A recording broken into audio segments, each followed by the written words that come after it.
se sorprendieron y le dijo su madre: hijo, ¿por qué nos has hecho así? He aquí tu padre y yo te hemos buscado con angustia. Entonces él les dijo: ¿por qué me buscabais? ¿No sabíais que en los negocios de mi padre me es necesario estar? Solamente eso leemos. Hermanos, pueden tomar sus asientos, por favor.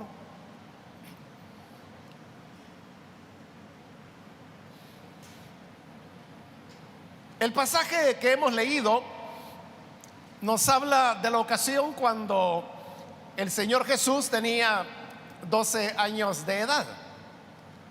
Ellos vivían en Nazaret, que era la aldea donde se habían asentado después que habían regresado del exilio en Egipto.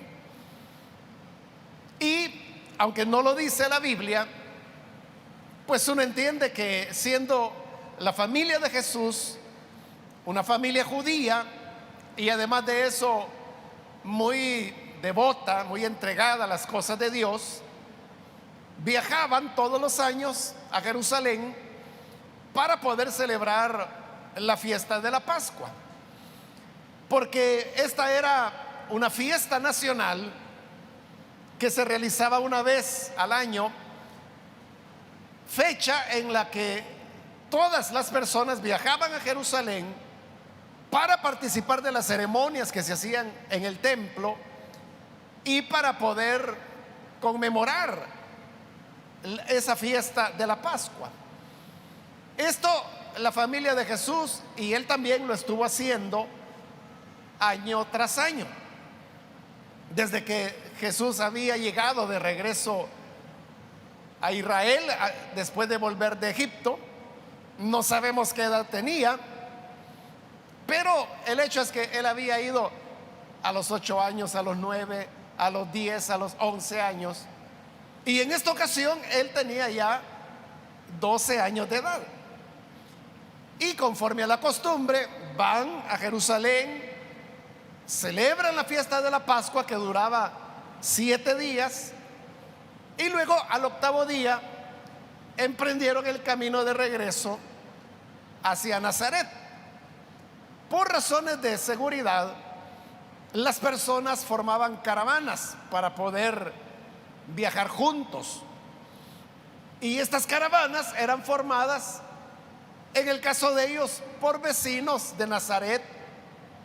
Y como eran vecinos, pues allí iban otros familiares, iban amigos, de manera que las caravanas podían formar cientos de personas, e iban juntos porque iban hacia la misma aldea, al mismo pueblo. José y María supusieron que el Señor se encontraba en la caravana, y así viajaron durante todo un día camino a Nazaret. Pero ocurrió que no encontraron al niño, y ellos recorrieron la caravana de extremo a extremo, preguntaron a los amigos, a los familiares, y nadie había visto a Jesús ni tenían noticias acerca de ellos. Después de todo un día de camino, ya seguros que el Señor no estaba en la caravana, ellos deciden volver a Jerusalén porque no saben dónde está el niño. Se les ha desaparecido, pero con la esperanza de que podría haber sido algún error, regresan a Jerusalén, lo cual les toma otro día de camino de regreso, hasta que llegan a Jerusalén. Y Jerusalén era una ciudad grande, realmente la más grande que había en Israel en esa época, y obviamente les tomó tiempo poder ubicar al Señor en una ciudad así. Para este momento ellos ya estaban atrapados por la angustia. Si usted, como padre o madre de familia, alguna vez tuvo la experiencia de que se le extraviara un hijo o una hija, aunque haya sido por unos minutos o aunque haya sido un malentendido, usted comprende la ansiedad, el temor, la angustia que se experimenta por un niño o una niña que uno no sabe dónde está y que puede estar corriendo peligro. En fin, uno supone muchas cosas. Y eso fue lo que ocurrió con José y María. Finalmente se les da la idea de ir al templo, porque probablemente pueda ser que ahí esté el Señor. Y sucede que efectivamente así es, lo encuentran en el templo, en donde habían recintos en los cuales los maestros, los doctores de la ley, impartían sus enseñanzas a otras personas. Y sucede que ahí estaba Jesús, un niño de 12 años. Y dice la Biblia que él estaba platicando con los doctores de la ley. Jesús era un niño. Y estos doctores eran especialistas en la escritura, eran teólogos, eran personas que pasaban toda su vida estudiando las escrituras. Pero nos dice la Biblia que estos doctores estaban sorprendidos con la sabiduría que el Señor Jesús mostraba. Como le digo, él solo era un niño, pero la Biblia obviamente no dice qué era lo que platicaban, porque Jesús les hacía preguntas, él respondía a inquietudes que los doctores tenían.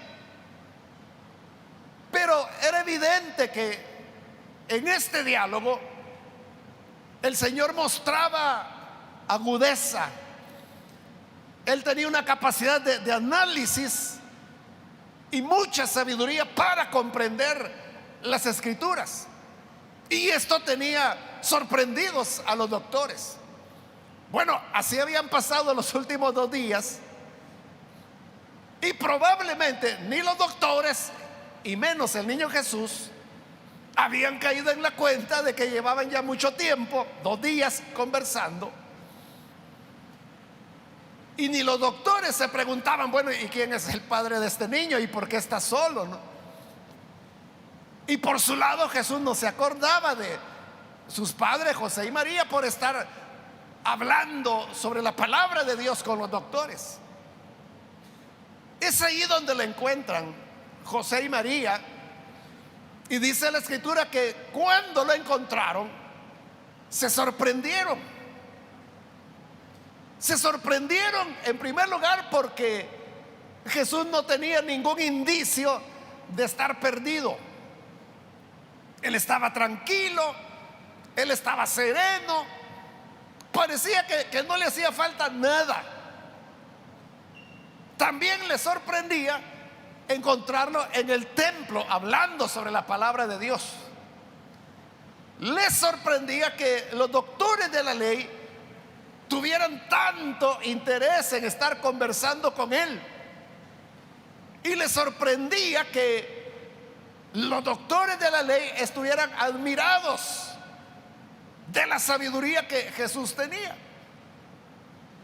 Pero pasada la sorpresa, María rompe el silencio, probablemente interrumpió la conversación que en ese momento tenía el niño y le llama la atención y le dice: hijo, ¿por qué nos has hecho así?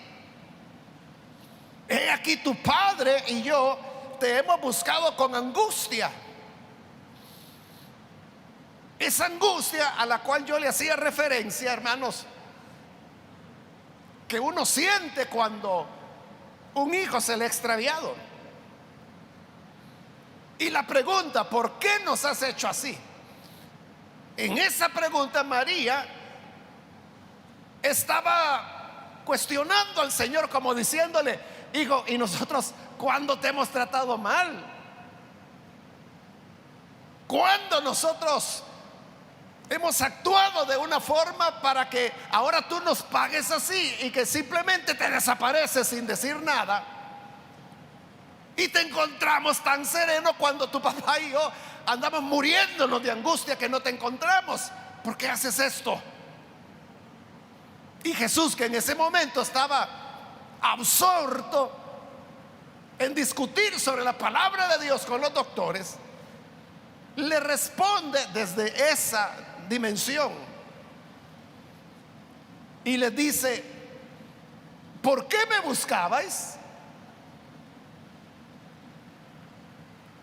Uno diría, bueno, esa pregunta pues ni se pregunta. Eso es como que si usted se le perdiera un hijo o una hija, y este hijo, cuando usted lo encuentra, le pregunta: ¿y por qué me andaba buscando? Y usted: ¿y cómo que no? Si sos mi hijo, sos mi hija, ¿cómo no te voy a buscar, verdad? Pero Jesús le pregunta: ¿por qué me buscaban? Cuando Jesús les pregunta esto a sus padres, ¿por qué me buscan?,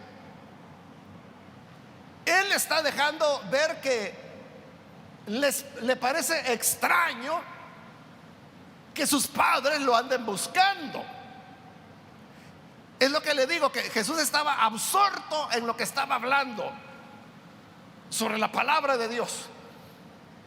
Hay dos maneras de ver las cosas, porque si uno la ve como un niño de 12 años, que era él, esa pregunta, como le digo, no tiene sentido, ¿verdad? O sea, ¿por qué me buscaba? Pues porque eres un niño, porque somos tus padres, porque has desaparecido. Es lógico. Pero Jesús no está preguntando como niño de 12 años, sino que le está preguntando como alguien que tiene una misión que cumplir. Y desde esa perspectiva ya la cosa es diferente. Porque entonces la pregunta, ¿por qué me buscan?, no es problema de Jesús, es problema de sus padres, que no han entendido quién es Él, cuál es su rol y cuál es la misión que Dios quiere que haga. Y por eso es que les hace la otra pregunta: ¿no sabíais que en los negocios de mi Padre me es necesario estar? Ahí está, Jesús está hablando no como el niño de 12 años, lo cual no significa que no lo fuera. Era un niño de 12 años, pero él es alguien que ha entendido que tiene una misión, y para él es lo más lógico, es lo más natural estar en los asuntos de su padre, porque para eso nació, para eso vivía, y era lo que él quería. Desde esa perspectiva, ¿por qué me buscan? Ellos eran los que tenían que ubicarse en qué era lo que estaba ocurriendo. Ahora, en esta actitud, hermanos, del Señor Jesús, hay varios elementos que podemos notar, unas 4 lecciones. La primera de ellas es de que es evidente que lo que se estaba produciendo en el Señor Jesús era un crecimiento en todos los sentidos. En primer lugar, un crecimiento físico. Usted sabe que no es lo mismo un niño de 5 años a uno de 12. 12 años ya es prácticamente ser un puber, es decir, el que va camino a la adolescencia. Es un niño todavía, pero ya no es un niñito. Jesús ha crecido físicamente, pero también ha crecido intelectualmente. Este libro de Lucas describe en este mismo capítulo, en el versículo 52, si todavía tiene abierta su Biblia, y en el capítulo 2, mira el versículo 52. Dice: Jesús crecía en sabiduría. Entonces, cuando habla en sabiduría, se está refiriendo a su conocimiento. Un niño, hermanos, de 12 años está más o menos en 6º grado. Es decir, está terminando el segundo ciclo de educación básica. Y no es lo mismo un niño de sexto grado que un niño de primero o de segundo grado. O sea, hay un crecimiento en sabiduría, hay ya una capacidad de razonamiento. Entonces, Jesús está creciendo en sabiduría. Luego dice ese versículo 52, en estatura, que es lo físico que ya mencionamos. Y luego dice, y en gracia para con Dios y con los hombres. Ahora Jesús se está relacionando ya no solo con su familia, sino que en este caso con otras personas fuera de la familia. Porque usted sabe que así es el crecimiento, ¿no? El niño pequeño se relaciona con sus padres, con sus hermanitos, con la abuela, con quienes viven en casa, con el perrito, con el gato. Pero hay un momento, una edad, cuando el niño o la niña crece y empieza a relacionarse con la maestra. Hay niños pequeñitos que tienen una maestra para las 4 materias y tienen otro maestro para educación física, otros para inglés. Entonces comienza a relacionar ya no con una maestra, sino que 2 con 3. Entonces eso es crecer en gracia delante de Dios y delante de los hombres, en la medida en que la persona va desarrollando sus relaciones, y esto lo hace bajo la gracia de Dios. Claro, Jesús aquí, hermano, se ha ido al tope, ¿verdad? Está hablando con los doctores de la ley. Eso es como que si usted encontrara a su hijo o hija de 12 años discutiendo sobre física con el maestro o el doctor de física de la universidad. Porque esta era la universidad de la época. Eran los doctores de la ley, y con ellos es que Jesús está platicando. Es decir, era un niño precoz, tenía una capacidad intelectual que se adelantaba a su época. Entonces ahí estamos viendo que en él había un crecimiento. Este primer elemento, hermanos, es importante, porque todo aquello que no crece es porque ha comenzado a morir. Entonces nosotros debemos preguntarnos si estamos creciendo. Bueno, algunos, los que ya llegamos a la vida adulta, hermanos, ya no vamos a crecer de estatura, ¿verdad? Donde llegamos ya se llegó. Pero uno puede crecer en sabiduría, en conocimiento, en gracia, delante de los hombres, delante de Dios. En la medida que la vida pasa, uno, hermano, se va superando, uno va estableciendo amistades, relaciones con personas de un círculo cada vez más amplio y cada vez con mayor variedad de temas. Si no se da ese crecimiento, hermano, la persona se va a quedar estancada. Entonces, ese es un primer elemento que debemos preguntarnos, si nosotros estamos creciendo como Jesús crecía en sabiduría, en estatura y en gracia delante de Dios y de los hombres. Una segunda enseñanza que el pasaje nos da es que ahora el Señor Jesús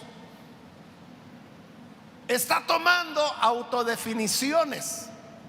Es decir, Él se está definiendo qué quiere ser en la vida. Porque en el relato, hermanos, es evidente que allí hubo una ruptura. Por eso es que José y María están tan sorprendidos, porque Jesús nunca se había separado de ellos. Nunca Jesús había tomado una decisión de ese tipo. Pues hoy no me voy a casa, me quedo aquí en el templo. Eso era una ruptura. Incluso cuando María le pregunta: ¿por qué nos has hecho esto? Y él responde: ¿por qué me buscaban? Sí, en los negocios de mi padre me conviene estar. Ahí él está rompiendo, porque no se está relacionando con ellos como padres, se está relacionando como que si fueran otros seres humanos. Hay un rompimiento, pero ¿por qué se produce el rompimiento? Porque hoy Jesús está tomando sus propias decisiones. Eso para los que son padres, madres de familia, lo saben muy bien. Cuando su hijo o hija estaban pequeños y usted decía, bueno, prepárense que ya no vamos a ir a la iglesia, y se apuraban los niños, y si no se apuraban, usted los apuraba para que se vinieran a la iglesia y los traía. Pero ya cuando crece, ¿qué pasa? Usted le dice, vístanse que ya no vamos a la iglesia. Ay, no, papá, hoy no tengo ganas de ir. Ya tiene decisión propia. Hoy no quiero ir. O es que he quedado de reunirme con mis compañeros porque tenemos un trabajo que hacer. Y no es que estén inventando, es cierto. Como están creciendo, comienza a producirse, hermanos, esa ruptura.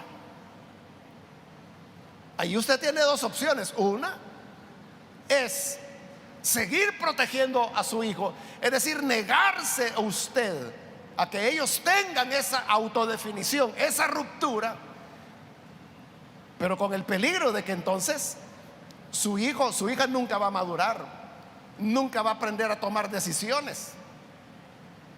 Y la otra opción es aceptar la ruptura. Simplemente, o sea, ya no es un niño. O sea, hoy ya no es de que te vestís y nos vamos. No, hoy tiene que dialogar. Hoy tiene que decirle, bueno, ¿y por qué no tenés ganas de ir?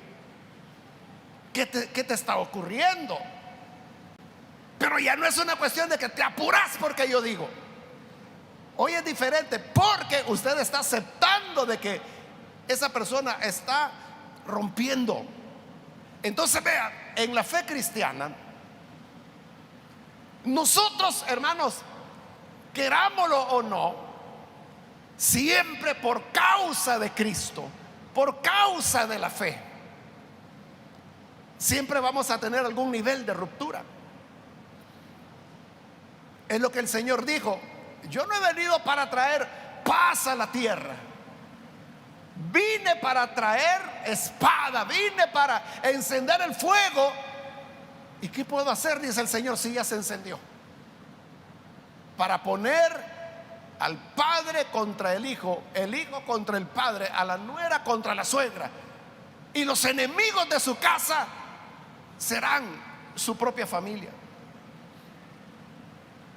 Porque cuando decidimos seguir a Cristo, hay una ruptura, hermanos, con la forma normal de llevar las cosas.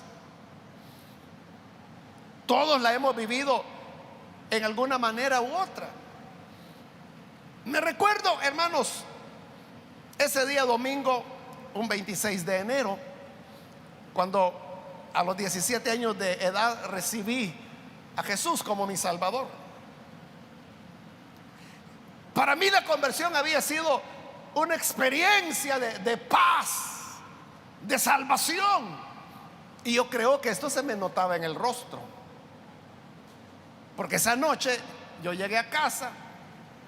Mis padres años antes me habían confiado llave de la casa. Entonces yo abrí, y cuando abrí la puerta, y ahí enfrente a mí, ahí estaba, había un sillón y ahí estaba sentada mi mamá. Y me vio el rostro, y yo creo de que ella vio algo en mí. Y ella me dijo: ¿verdad? Me dice que hoy recibiste a Jesús, me dijo. Y yo hasta sentí alegría, porque dije, bueno, entonces hasta en la cara se me nota la paz, la salvación que yo experimento. Y yo contento, sí, le dije, lo recibí. Y empezó a darme una regañada, hermano. Y lo que me decía básicamente es de que yo tomaba mis decisiones por mí mismo sin haberles consultado a ellos. Y yo estaba sorprendido y decía, bueno, yo no sabía que había que consultar si uno quiere salvarse o condenarse. Si yo me estoy ahogando en un lago y hay un salvavidas que llega y me ofrece ayuda, yo no le digo, mire, señor salvavidas, espéreme, le voy a consultar a mi mamá a ver si está de acuerdo en que me salve. O sea, uno no hace eso, ¿verdad? Igual fue la salvación del pecado. Yo sabía que estaba en peligro de muerte eterna, pero Cristo era el Salvador. Entonces yo no dudé en decirle: sí, Señor, yo te recibo como mi Salvador. ¿Y qué iba a andar yo pensando en tener que consultar con mi mamá, con mi papá, si lo hacía o no lo hacía? O sea, yo me estaba muriendo, yo necesitaba a Cristo y Él me dio la paz y la salvación. Entonces note, se dio una ruptura porque no era lo que ellos esperaban, lo que a ellos les agradaba, lo que ellos hubieran esperado de mí. Claro, años después ellos entendieron, ¿verdad?, que no era malo lo que había ocurrido cuando Cristo vino a mi corazón. Pero pasarían años para que lo entendieran. Siempre hay un nivel de ruptura. Hay personas que por temor a la ruptura nunca salen del pozo, nunca salen de la condenación, porque siempre están pensando: ¿y qué va a decir mi papá? ¿Y qué va a decir mi esposo? ¿Y qué va a decir mi señora? Yo conozco varias familias, hermanos, mujeres la mayoría, que tienen años de ser cristianas y sus esposos no lo saben, porque tienen temor de cómo él va a reaccionar. Recuerda en este momento una madre que ella se convirtió, hermano, hace como 20 años, y su esposo no sabe todavía que ella es cristiana, que es miembro de la iglesia. Sus hijos estaban pequeños, los llevó a la iglesia, todos sus hijos creyeron, todos sus hijos se bautizaron, ella se bautizó, y de esto su esposo no sabe nada. Todos los domingos, porque eso sí, solo los domingos van a la iglesia, no pueden ir tan frecuente. Siempre ella tiene una excusa para salir y para llevarse a sus hijos, y van a la iglesia. Y le estoy hablando de más de 20 años. Es que yo recuerdo, por ejemplo, una de sus hijas era una niña, y hoy hasta ya se casó, ya es madre ella. Imagínense cuánto tiempo pasó ya. Hay personas que nunca le tienen temor a esa ruptura, a decir la verdad. Pero cuando tenemos esa ruptura es cuando uno camina. Siendo, hermanos, muy honestos, si usted es hombre, póngase en la posición de José. Y si usted es mujer, hermana, póngase en la posición de María. La angustia, porque 2 días su hijo extraviado. O sea, no es lo mismo que usted le pierda la vista a su hijo por unos minutos a 2 días. Y cuando le dice: hijo, ¿por qué has hecho esto?, viene su hijo y le dice: ¿y por qué me buscan? Poniéndose en el lugar de ellos, yo le pregunto: ¿eso no rompe el corazón? Claro, rompe el corazón. O sea, María lo dijo: andamos angustiados buscándote, y tú sales con: ¿y por qué me buscan? Otra pregunta: ¿usted cree que José y María merecían una respuesta así de Jesús? No, ellos eran buenas personas, no eran perfectos, pero eran temerosos de Dios.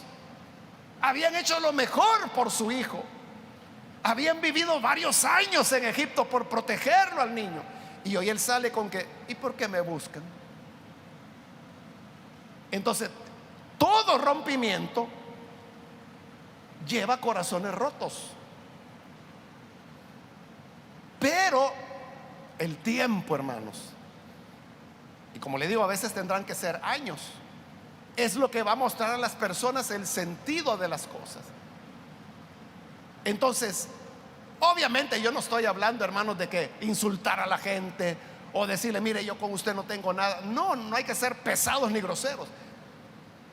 Como le digo, Jesús no estaba siendo grosero con ellos, es que él estaba respondiendo desde la perspectiva en que él se encontraba. Sus padres lo están interrogando como niño, pero él está respondiendo no como niño, sino como el enviado de Dios, que tiene una misión que cumplir. Y desde esa misión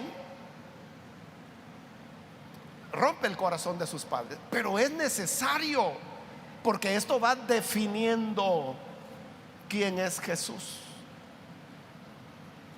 ¿O por qué cree usted que narra la escritura ese pasaje? Si no fuera importante, no estuviera ahí.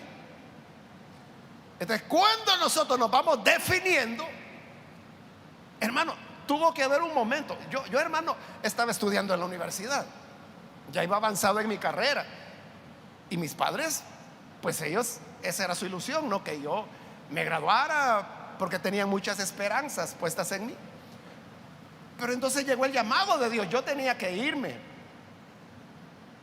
de la ciudad, y consecuentemente yo no iba. Estoy hablando 1980, la guerra estaba por comenzar el año siguiente. Viajar desde Santa Ana, que era donde me enviaban, a San Salvador para estudiar, era en esa época, primero un suicidio, ¿verdad? Porque por los peligros de la carretera. Una locura, porque al primer tiroteo que había, plum, no había transporte. ¿Y cómo yo regresaba? Entonces, responder al llamado de Dios implicaba interrumpir mi carrera en la cual mis padres habían puesto su empeño, habían hecho esfuerzos económicos especiales, pero hubo que hacerlo. Y usted me pregunta que si a mis padres les alegró. No, no, de ninguna manera. Ellos lo vieron como una desgracia, como un desperdicio de tiempo el que yo estaba haciendo. Extrañamente, y digo extraño porque, o sea, yo conocí a mis padres, ¿verdad? Hoy ambos están fallecidos, pero los conocí. Yo sabía que ellos iban a reaccionar negativamente, pero extrañamente yo creo que el Señor los adormeció. Y mi papá, que era el más difícil, lo que me dijo fue: bueno, hijo, me dijo, si eso es lo que tú deseas de la vida, hazlo. Y yo me quedé asustado. Así de fácil fue. Después, como una semana después, es que él reaccionó. Y él me lo dijo. O sea, ¿cómo fue que yo te dejé ir? Me dijo. Él sabía que él me había dejado ir, pero yo ya estaba en Santa Ana. Entonces, cuando vamos definiéndonos para la obra de Dios, muchas veces supone rompimientos, pero que son necesarios para ir encontrando el camino. La tercera lección, hermanos, que encontramos en esto de Jesús es que Él hoy está viviendo lo que Él cree. Y Él lo que cree es que su padre no es José, sino que su padre es el que está en el cielo. Y Él cree que Él se debe a ese padre. Y como eso es lo que Él cree, usted sabe, uno actúa sobre la base de lo que cree. Lo que uno cree determina cómo uno actúa. Como eso es lo que Él creía, Él no vio ningún problema en quedarse en Jerusalén, porque ahí estaba lo que a Él le interesaba. Ya se va la caravana para Nazaret, que les vaya bien, dijo el Señor. Ahí van sus padres. Pero él dijo: no, a mí me interesa esto. Cuando vamos creyéndole a Dios, nuestra perspectiva va cambiando. Entonces, uno no tiene que tener temor, hermano, porque en algún momento tiene que hacerlo, comenzar a vivir en base a la convicción que usted tiene. No hay nada peor que usted no viva las convicciones que tiene en su corazón. Hay gente que lo hace, ¿verdad? Que creen una cosa y viven otra. Creen en una entrega al Señor, pero por el otro lado están amarrados al mundo, a un vicio, a un pecado. Hay gente que es así. Pobrecitos, ¿verdad? Porque viven en una contradicción que yo no sé cómo logran sobrellevarla.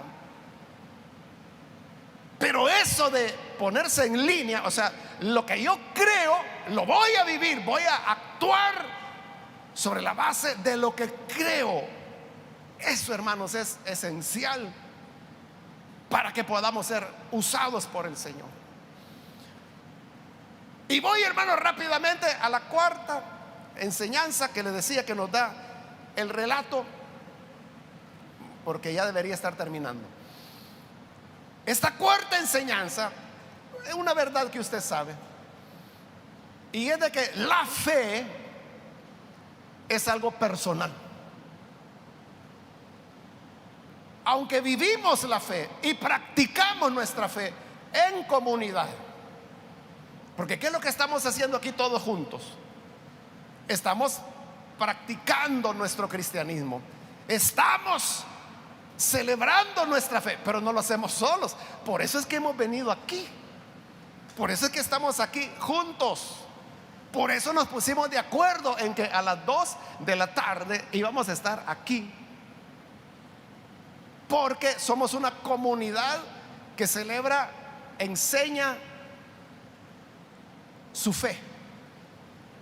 Esa es una verdad, pero esa verdad no niega la otra verdad, y es que la fe es una experiencia personal. Usted no puede creer por su hijo o por su hija. Usted no puede decir, bueno, mi papá no viene a la iglesia, pero aquí estoy yo voy a creer por él. No se puede. A eso se refirió Jesús ya adulto, cuando él dijo: el que coma mi cuerpo y beba mi sangre vivirá para siempre. Pero es cada uno el que tiene que comer y tiene que beber la sangre del Hijo, es decir, una experiencia de relación privada, particular, personal con él. Porque eso es igual que si usted tuviera hambre y yo le digo: ¿tiene hambre? Ah, vaya, hermano, entonces voy a ir a comer yo por usted, ya vengo. Y yo voy, como, bebo, pero eso a usted, que es el hambriento, no lo beneficia. Es usted el que debe tomar el alimento. Así es la fe. Tiene un aspecto personal, y esto es lo que Jesús está haciendo hoy. José y María tenían fe, claro que tenían fe. En esa fe educaron a su hijo. Por esa fe es que iban a Jerusalén. Pero en la práctica de esa fe, para José y María, la Pascua había terminado y era tiempo de volver a casa. Para la fe personal de Jesús, él no estaba ahí por la Pascua. Él estaba ahí porque necesitaba estar en los negocios de su padre. Para él no había fechas, para él no había tiempos, para él no había caravanas. A él era buscar primeramente el reino de Dios y su justicia, y de lo demás Dios se va a encargar. ¿Por qué me buscaban? Si yo estoy en los negocios de mi padre, yo estoy en los intereses de mi padre. ¿Cuál es el problema? Es que estabas perdido. No, yo no estaba perdido, yo estoy en lo que tengo que estar. Por eso yo siempre he dicho, hermano, que el pasaje que las escrituras a veces le ponen ahí de título Jesús perdido, yo siempre he dicho, no era Jesús el perdido eran María y José, o José y María, ¿verdad? Ellos eran los que estaban perdidos, que no entendían la vivencia de la fe personal que Jesús, un niño de 12 años, pero que ya tenía una vivencia personal. Entonces la fe, hermanos, cada uno debe practicarla. Hace años, hermanos, yo me recuerdo de un hermano que tenía una niña. La niña más o menos andaba ahí por 12 años. Y un día, preocupado, él había llevado a la niña a la iglesia desde que era bebé. Pero como a los 12, él preocupado, y me dice: hermano, me dice, yo ya no sé qué hacer con mi hija, me dice, porque yo veo que ella está tomando sus propias decisiones y no son, me dice, cosas que vayan conforme a lo que nosotros vivimos. Y yo le dije: hermano, ¿y por qué se extraña? Le dije yo. El que su hija haya nacido en la iglesia y que usted la ha traído toda la vida a la iglesia, no significa que ella sea cristiana. Hay que evangelizarla, le dije. Claro, el papá piensa, dice: pero ¿por qué voy a evangelizarla si desde niña viene a la iglesia? Ella no ha andado en el mundo, ella nunca ha ido a una fiesta, ella ha sido solo cultos de estar en la iglesia. Pero eso no significa que ella tuvo la experiencia de conversión. Mire, este hermano me entendió perfectamente. Amén, me dijo, hermano. Entonces yo voy a comenzar a orar, me dice, a partir de hoy, porque no lo había estado haciendo. Voy a comenzar a orar para que mi hija se convierta. Yo a ellos, hermano, pasé años sin verlos porque tuvieron que trasladarse de ciudad, siempre dentro del país, pero se cambiaron de ciudad. y lo volví a reencontrar años después. Ya la niña ya era una muchacha casada con su familia y sirviendo al Señor. Es decir, sí tuvo la experiencia de conversión, pero tenía que tener su experiencia personal de fe. Entonces, hermanos y hermanas, el pasaje nos habla de cómo nosotros en la vida debemos ir tomando nuestras definiciones, que cada vez nos irán acercando más y más a lo que Dios quiere que hagamos. Cuando creemos en Jesús siempre hay un rompimiento. Hay un rompimiento con el mundo, hay un rompimiento con las prácticas que uno tiene, hay un rompimiento con las amistades. Y no es, hermano, que uno las rompa, es que ya no hay comunión entre la luz y las tinieblas. Los intereses cambian. De lo que usted quiere hablar no les interesa a los amigos ahora, y de lo que ellos quieren hablar ahora a usted ya no le interesa, ya no quiere estar oyendo esas cosas. Entonces se van rompiendo esas amistades, pero van surgiendo otras dentro de la iglesia, con creyentes o con personas con quienes uno comparte puntos de vista, etcétera.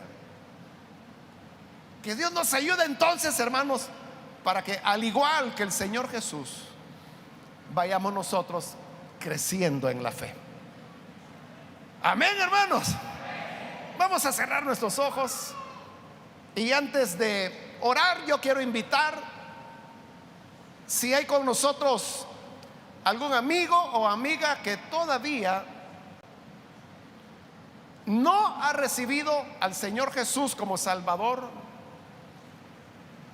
pero si usted ha escuchado hoy la palabra, se habrá dado cuenta que la relación con Dios es una cuestión personal, en la cual uno debe crecer, en la cual uno debe tomar decisiones. Y hoy es un momento así, un momento en el cual usted debe tomar una decisión para recibir a Jesús como Salvador. Si hay alguna persona que hoy necesita recibir al Hijo de Dios, yo le invito ahí en el lugar donde está, póngase en pie. Si usted quiere recibir a Jesús, póngase en pie para que podamos orar por usted. Cualquier amigo o amiga que es primera vez que usted recibe al Hijo de Dios, póngase en pie en este momento. No es necesario que venga aquí al frente, allí en el lugar donde está, solamente póngase en pie y con gusto vamos a orar por usted. Venga el Hijo de Dios, venga a Cristo Jesús, recíbale hoy como Salvador. En Él hay perdón, hay vida, hay una relación con el Señor. Pero muchas veces uno debe tomar decisiones que implican ciertas rupturas, pero es parte del seguimiento de Cristo. Hay alguien que necesita hacerlo, póngase en pie. Solo le voy a pedir que lo haga rápidamente porque debemos terminar, pero si hay alguien que necesita hacerlo, puede ponerse en pie. También quiero invitar, si hay algún amigo, hermano o hermana que se ha alejado del Señor y hoy necesita reconciliarse, póngase en pie también para que oremos por usted. Venga el Salvador, venga el Hijo de Dios y vamos a orar por usted. ¿Hay alguien que lo hace? ¿Quiere reconciliarse? Póngase en pie. Solo le voy a pedir que lo haga ya, porque voy a terminar el llamado y vamos a orar. Muy bien, aquí adelante hay una persona, que Dios lo bendiga. ¿Alguien más puede ponerse en pie? O si se va a reconciliar también, póngase en pie, porque vamos a orar en este momento. Muy bien, ahí atrás hay otra persona, que Dios lo bendiga. De este lado también hay una hermana, que Dios la bendiga.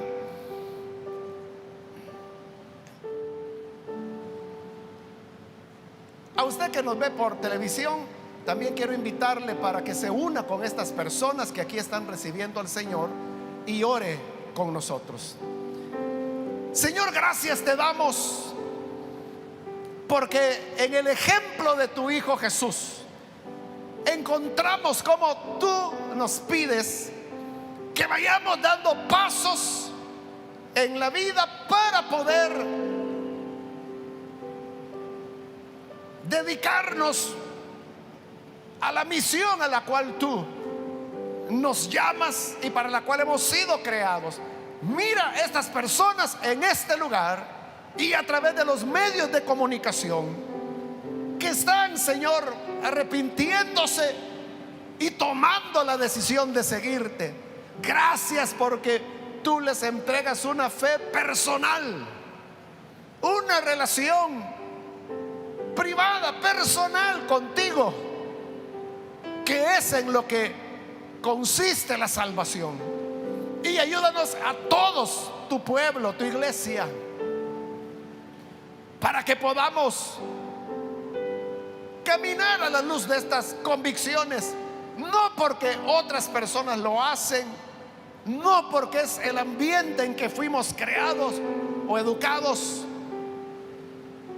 sino que porque queremos seguirte, Señor. Queremos hacer tu voluntad.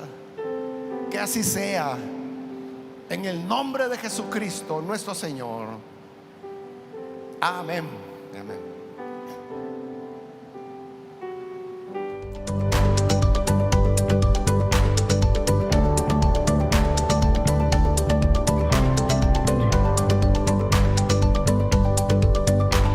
Si usted ha aceptado a Jesús como su Salvador, llámenos al 2294-9596 y oraremos por usted.